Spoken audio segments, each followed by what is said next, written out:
Hey, what's up? I'm Little Simz. Right now we are on my cover for ELLE and we're gonna play Celebrity Ask Me Anything.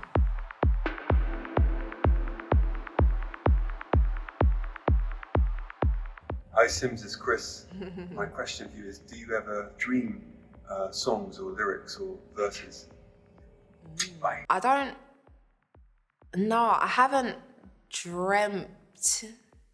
dreamt songs, but I do get a feeling of like a song being passed through me. Yeah, I always like to imagine myself as a vessel, and so I kind of go into the studio and do what I need to do, but I leave room for things to just come to me and essentially just channel everything that's passing through. I have visions of being on stage, and I've dreamt of being on stage a lot. Yeah, but as far as songs and verses, I think it kind of comes to me whilst I'm in the creative process. Yo, Simb. All right. So, at first I had a very rappery question for you about the lost art of a third verse with tracks getting shorter and people rarely doing third verses anymore, and how do you feel about that? But anyway, scrap that. I've just made a cup of tea, and what I want to know now is, what's the tea game saying? Are we old school cows? Are we oat, almond, milking with a tea bag, or is that a no-no? Sugar? What's the tea game saying? What's the tea game saying? English. Yes, Kane. Well, yeah, firstly, the first part of the question with the third verses thing, do you know, it's so funny because I feel that as well with songs, especially rap songs. There's this shortage in third verses.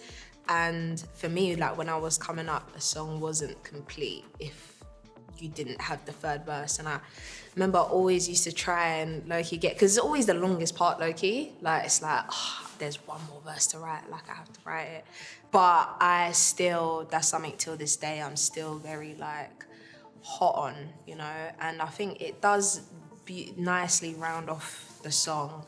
And in terms of tea, I'm actually more on the herbal side, to be honest. I take a good peppermint or chamomile or lemon and ginger. But yeah, that's my flavor when it comes to tea. Good question. Who are the first 3 people in your life that you send your music to? Oh, Kayla Cole with another one. Once it's done and I'm feeling good about it, I probably send it to Tilla. My right hand, because I've been doing that from day, and I really value his opinion. And then Nathan, of course. Nate, for me, is like got the technical ear, so can really hear how the mix is, how things are being fine-tuned. Like I think they use their ears in different ways. Oh, and Jeremy for sure, yes. Jeremy Cole, my creative director, who I work across all kind of visual and creative aspects of my work. Hi Simz. Hello. My question is, what is it that you've found can offer you the most escape and respite from reality and from work and from life and everything? Like, is there a place that you go or something you do in particular where you can completely sign off from everything and just chill? That was my stomach rumbling because I'm hungry. Emma, wicked. Yeah, I think trying to really schedule breaks, I think, is super important. Like going away, I found really helps, because I think something happens when I get bored. And like often when I go away for a period of time, I get really bored and I get really like, all right, it's been nice, but let's get back to it. But I think during that time, it allows me to really check back in with myself and check back into my purpose, and like, am I continuing to walk in that light? Am I continuing to fulfill my purpose? Am I continuing to do what I've essentially been called to do? So I think those moments and those breaks allow me to just check in with myself in that way. Simz, that's your question. All right, cool. So my question is,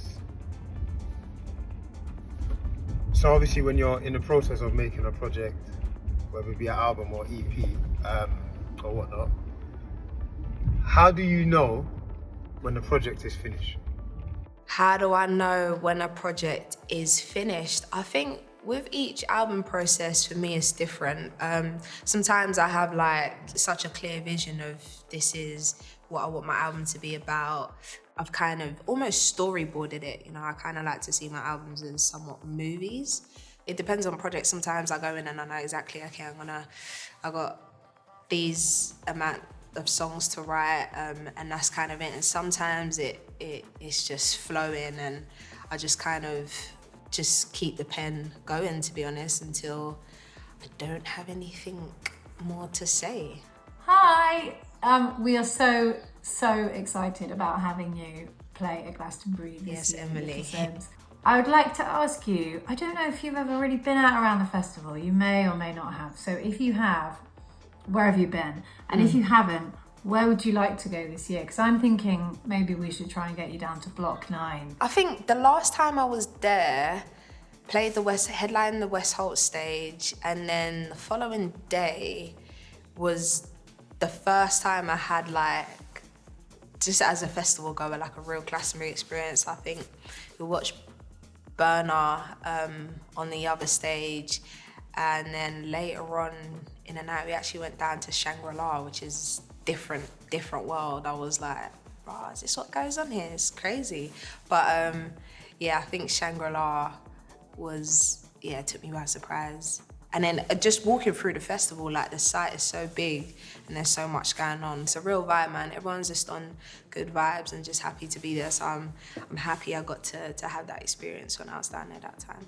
Hey, lovely lady. Hope you're well. So my question is, when you're away from home, on tour, on the roads, away from your friends, your family, your home, your energy space, things that make you feel most like you, what do you do to get you feeling like home away from home? An essential for me, I get really like cold. So like, I've always got a hot water bottle on. I got like 50 of them. I don't even know, I've lost count at this point, but I have a lot. So I always have that. It just makes me feel like, someone's giving me a nice warm hug. I'm someone that, enjoys good scents. So candles, incense, these kinds of things.